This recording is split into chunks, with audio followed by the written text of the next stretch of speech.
নমস্কার, আবার চলে এসেছি আপনাদের সঙ্গে গল্প করার জন্য। নিশ্চয়ই সকলে খুব ভালো আছেন। তা চলুন আজ এমন একটা বিষয় নিয়ে গল্প করি যা ছোট বড় যে কোনো বয়সী খাদ্য রসিকের কাছে খুবই প্রিয় একটি গল্প। আমরা তো অনেকেই জানি যে ল্যাটিন আমেরিকায় ষাঁড়ের একরকম খেলা হয়। সেখানে ষাঁড়ের সামনে কোনো একজন ব্যক্তি লাল কাপড় দোলান এবং ষাঁড় সেটি দেখে প্রচন্ড রেগে ওঠে এবং তাড়া করে। বহু জনমানুষ সেখানে চারিদিক থেকে ঘিরে ধরে সেই খেলা উপভোগ করে। যতবার লাল কাপড়টি ষাঁড়ের সামনে দোলানো হয় ততবার ষাঁড় রেগে ওঠে। ষাঁড় কিন্তু আসলে কালার ব্লাইন্ড, সে গুটি কতক রং ছাড়া সে দেখতে পায় না। তার কাছে লালই বাকি আর কালোই বাকি। সে কিন্তু রেগে ওঠে ওই লাল রং দেখে নয়, সে রেগে ওঠে ওই কাপড় দোলানোর কায়দা দেখে। তা ষাঁড়ের কাছে লাল রঙের কোনো মর্যাদা না থাকলেও মানুষের কাছে কিন্তু লাল কাপড়ের অনেক মর্যাদা। লাল কাপড় মানুষের কাছে একটি প্রিয় রং। যেমন ধরুন এখন আমরা রাস্তাঘাটে অনেক তো দোকান দেখতে পাই, খাবারের স্টল নতুন নতুন আরো গজিয়ে উঠছে, নতুন নতুন খাবারের স্টল। তা সে কোনো স্ট্রিট ফুডই হোক বা প্ল্যাটফর্মের ওপর যে কোনো খাবারের দোকানই হোক বা বড় বড় হোটেল রেস্তোরাঁই হোক, প্রতিটি দোকানের সামনে আমরা দেখতে পাই ছোট বড় বিভিন্ন সাইজের হাঁড়ি লাল কাপড় দিয়ে মোড়ানো রয়েছে। এবং সেটি দেখলেই আমরা একদম শিওর যে তাতে বিরিয়ানি আছে, আর কোনো খাবারই তাতে থাকবে না। লাল কাপড় মানেই তাতে বিরিয়ানি আছে। এবং খুব মানসিক দৃঢ়তা সম্পন্ন লোক ছাড়া সেই দিকে এগোবে না খুব কমই আছে। সেই লাল কাপড় দেখলে সকলেই এগিয়ে যাবে, একান্ত শারীরিক কোনো প্রবলেম না থাকলে। হ্যাঁ, কেন খাদ্য প্রিয় বাঙালি। তা এই যে হাড়ির গায়ে যে লাল কাপড় জড়ানো, তার কারণটা কি? অনেকে মনে করেন যে লাল যেহেতু গাঢ় কালার, তা তাপ শোষণ ক্ষমতা আছে, তাই হাড়ির গায়ে সেই লাল কাপড় জড়ায়, যেহেতু হাড়ির ভেতরে বিরিয়ানি অনেকক্ষণ গরম থাকায়। কিন্তু তাহলে লালই বা কেন, কালো কেন নয়? গাঢ় নীলই বা কেন নয়? বা প্রত্যেকেই বা লাল কেন? কেউ কালো, কেউ অন্য কালার। কালো রং তো অনেকই আছে, তাই দিয়ে আটকায় না কেন? সব হাড়ি দেখবেন লাল রঙের কাপড়। তার মানে এটি ভ্রান্ত ধারণা। আবার অনেকে মনে করেন যে লাল কাপড় দিয়ে হাড়ি জড়াবার কারণ হচ্ছে যাতে দূর থেকে খাদ্য রসিককে আকৃষ্ট করা যায়। মানে দূর থেকেই যাতে আমরা দেখেই বুঝি যে এখানেই রয়েছে এই বিরিয়ানির হাড়ি এবং আমরা দৌড়াই সেদিকে। এটিও কিন্তু ভ্রান্ত ধারণা।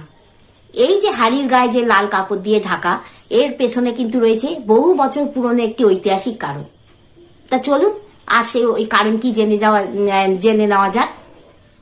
একবার দিল্লির সম্রাট হুমায়ুন, মানে বাবরের যে পুত্র ছিলেন হুমায়ুন, তা তিনি শের শাহের সঙ্গে যুদ্ধে পরাস্ত হন এবং পারস্যের সম্রাট শাহ তাওমাস্পের কাছে আশ্রয় গ্রহণ করেন। পারস্যের সম্রাট তাকে অনেক সম্মান দিয়ে কিন্তু আশ্রয় দেন এবং তার সম্মানে তাকে যে খাদ্য পরিবেশন করা হতো, তা যে রূপোর পাত্রগুলোতে খাবার পরিবেশন করা হতো সেগুলি লাল কাপড় দিয়ে ঢেকে দেওয়া হতো এবং চীনেমাটির বাসনে বা চীনেমাটির পাত্রে যে খাবার পরিবেশন করা হতো সেগুলো সাদা কাপড় দিয়ে ঢেকে তার সামনে পরিবেশিত হতো। এই যে পরিবেশনের মানে পদ্ধতি, এটি কিন্তু হুমায়ুনকে মুগ্ধ করে এবং এই পদ্ধতিতে তিনি আকৃষ্ট হন। পরবর্তীতে পারস্যের সম্রাট তাকে দিল্লি পুনরুদ্ধার করতে সাহায্য করেন এবং তিনি পুনরায় দিল্লির সম্রাট হন। এবং তখন তিনি এই যে লাল কাপড় দিয়ে এই যে খাবারের পাত্রগুলি ঢাকা, এই পদ্ধতি তার রাজ্যেও কিন্তু চালু করে। আবার তার থেকে পরবর্তীকালে লখনৌর যে নবাবরা আছে, মানে দিল্লি থেকে লখনৌতে চলে যায় সেই পদ্ধতি, যে লখনৌর যে নবাবরা আছে তারাও কিন্তু সেই পদ্ধতিতে তাদের যে রাজকীয় বা আভিজাত্যপূর্ণ খাবার সেগুলি লাল কাপড় দিয়ে ঢেকে পরিবেশন করার যে পদ্ধতি তা চালু করে। আমরা তো সকলেই জানি যে লাল রং হচ্ছে আভিজাত্যের প্রতীক। যেমন ধরুন কোনো সম্মানীয় অতিথি কোনো প্রোগ্রাম বা কোনো জায়গায় এলে তাকে আমরা মানে মর্যাদা সম্পন্নভাবে তাকে যে আমরা অভ্যর্থনা জানাই, সেখানে লাল কার্পেট বিছিয়ে দেওয়া হয় তাকে আসার জন্য। সেরকম লাল রং ছিল আভিজাত্যের কালার। তাই আর এখন যেমনি হাটে বাজারে যেখানে সেখানে বিরিয়ানি আমরা দেখতে পাই, তখন তো বিরিয়ানি সেসব আমরা পেতাম না। তখন বিরিয়ানি ছিল একটি রাজকীয় খাবার, মানে একমাত্র সম্রাটদের রান্নাঘরেই তা রান্না হতো। তাই সেই যে বিরিয়ানি, তাকে রাজকীয় বা একটা আভিজাত্যপূর্ণ মর্যাদা দেওয়ার জন্য তার হাঁড়িতে লাল কাপড় জড়ানো, তখন থেকে সেই প্রথা চালু হয়। এবং সেই যে লাল কাপড় জড়ানো বিরিয়ানিকে আভিজাত্য দেওয়া, তাকে সেই প্রথা কিন্তু আজও চালু হয়ে রয়েছে।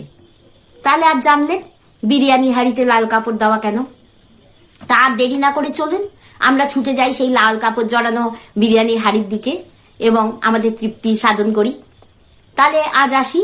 এরকমই নতুন নতুন গল্প শোনার জন্য অবশ্যই আমার সঙ্গে থাকবেন। তাহলে আমি আরো উৎসাহ পাবো, আরো আপনাদের সঙ্গে নতুন নতুন গল্প শেয়ার করতে পারবো। আর আমারও ভালো লাগবে। আপনারা যদি কিছু জানতে চান অবশ্যই কমেন্ট করে জানাবেন, আমি আমার সাধ্যমতো সেসব পূরণ করার চেষ্টা করব। তাহলে সকলে খুব ভালো থাকবেন। আজ আসি, নমস্কার।